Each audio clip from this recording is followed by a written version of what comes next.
అందరికీ నమస్కారం. ముందుగా ఓం గణేశాయ నమః అని కామెంట్ పెట్టి లైక్ చేసి మా ఛానల్ని సపోర్ట్ చేయండి ఫ్రెండ్స్.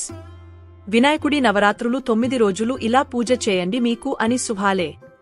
వినాయక చవితి ఈ సంవత్సర కాలంలో సెప్టెంబర్ 7వ తేదీన రావడం జరిగింది. శనివారం రావడం జరిగింది కాబట్టి చాలా విశేషమైనది. ఎందుకంటే గణపతికి రోజుల యొక్క విశిష్టత చాలా ఎక్కువ. ఏ రోజు వస్తే ఆ రోజు చాలా విశిష్టమైనది కాబట్టి శనివారం చాలా విశిష్టమైనది అని చెప్పుకోవాలి. తర్వాత గణపతిని 7వ తారీఖు ఉదయం ప్రతిష్టాపన చేసుకోవచ్చు. ఏ కాలం అనేది ఏమిటంటే బ్రాహ్మముహూర్తంలో ప్రతిష్టాపన అవసరం లేదు. మామూలు సమయంలో 5 దాటిన తర్వాత గణపతి ప్రతిష్టాపన చేసుకోవచ్చు. ఎందుకు 5 దాటిన తర్వాత అంటున్నానంటే 5 లోపు సమయము విష్ణుకి సంబంధించింది, తెల్లవారుజాము అవుతుంది. 5 దాటిన తర్వాత 6-7 ప్రాంతంలో శివుడికి సంబంధించినది కాబట్టి మనం శివ పరిగణంలో గణపతి ఉంటారు కాబట్టి గణపతిని మనం 5:30-6-7 ప్రాంతంలోపు మనం ప్రతిష్టాపన చేసుకోవచ్చు. ముహూర్తం అంటూ ఏమీ లేదు.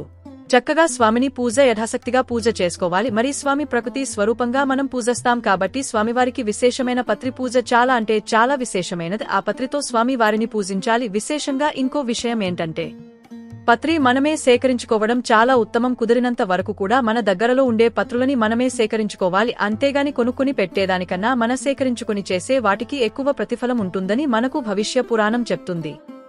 నారద సూత్రాల్లో కూడా ఈ గణపతి విశేషం తెలియజేయడం జరిగింది. గణపతి పురాణాలు గురించి చెప్తూ ఉంటే నారదలు లిఖిస్తూ రాస్తూ ఉంటారు. అదేవిధంగా స్వామివారి ప్రసాదాలకు వచ్చేటప్పటికి విశేషంగా ఉండ్రాళ్లు చేయాలి. తర్వాత మీ శక్తి అనుసారం మీరు ఏదైనా చేసుకోవచ్చు. ముఖ్యమైన ప్రసాదం అయితే స్వామివారికి మోదకాలు, ఉండ్రాళ్లు, తర్వాత బెల్లం, హరిఢ ఇవి చాలా విశేషమైనవి. ఇంకా మీ ఇష్టం ఏదైనా పెట్టుకోవచ్చు. మీ శక్తి అనుసారం చేసుకునే వాళ్ళు చేసుకోవచ్చు.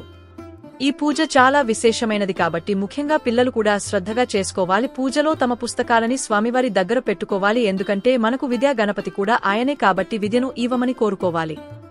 ఎవరి శక్తి అనుసారం వారు 3 రోజులు ఉంచుకునే వాళ్ళు 3 రోజులు, లేదంటే 5 రోజులు ఉంచుకునే వారు 5 రోజులు, లేని ఎడల 9 రోజులు ఉంచుకునే వాళ్ళు 9 రోజులు కూడా ఉంచుకుని పూజ చేయవచ్చు. లేదు కుదరని పక్షంలో మొదటి రోజు నిలబెట్టి సాయంత్రమే మనం ఉద్వాసన చెప్పేసుకోవచ్చు. చక్కగా చేసుకోండి.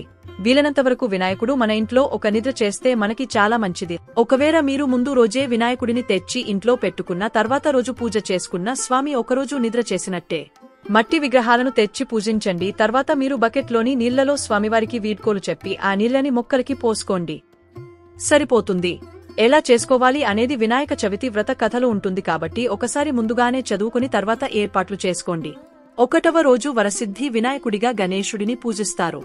మొదటి రోజు ఉండ్రాళ్లు, కుడుములు, పాలతారికలు ఖచ్చితంగా చేస్తారు. 2వ రోజు వికట వినాయకుడిగా గణేశుడిని కొలుస్తారు. నవరాత్రుల్లో 2వ రోజు అటుకులను వినాయకుడికి నైవేద్యంగా సమర్పించాలి.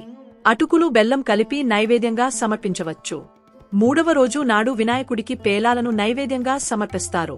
లంబోదర వినాయకుడిగా ఈరోజు గణేశుడు దర్శనమిస్తాడు. పేలాలు, బెల్లం కలిపి నైవేద్యం తయారు చేయవచ్చు. 4వ రోజు వినాయకుడికి చెరుకు గడలు సమర్పించాలి. సాధారణంగా వినాయక చవితి రోజున పూజలో భాగంగా చెరుకు గడలను కూడా సమర్పిస్తారు. 4వ రోజు కూడా చెరుకు గడ్డలను ప్రత్యేకంగా వినాయకుడికి సమర్పిస్తారు. ఈరోజు గజానన వినాయకుడిగా గణేశుడు దర్శనమిస్తాడు. 5వ రోజు మహోదర వినాయకుడిగా గణేశుడు దర్శనమిస్తాడు. ఈ రోజున కొబ్బరితో చేసిన తీపి పదార్థాలు ఇంకా ఇతర పదార్థాలను గణేశుడికి నైవేద్యంగా సమర్పించాలి. 6వ రోజున గణేశుడు ఏకదంత వినాయకుడిగా దర్శనమిస్తాడు.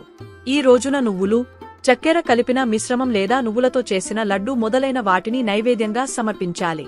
7వ రోజు వక్రతుండ వినాయకుడిగా గణేశుడు కనిపిస్తాడు. 7వ రోజున పండ్లను ప్రత్యేకంగా సమర్పించాల్సి ఉంటుంది. అరటి పండ్ల నుంచి మొదలుకొని దానిమ్మ, ఆపిల్ ఇలా రకరకాల పండ్లను నైవేద్యంగా సమర్పించవచ్చు. 8వ రోజు విఘ్నరాజ వినాయకుడిగా దర్శనమిచ్చే 8వ రోజున వినాయకుడికి సత్తుపెండిని నైవేద్యంగా సమర్పించాలి. సత్తుపెండి తయారు చేయడం వీలు కాకపోతే మార్కెట్లో ఈజీగా లభ్యమవుతుంది. 9వ రోజున ధూమ్రవర్ణ వినాయకుడిగా గణేశుడు దర్శనమిస్తాడు.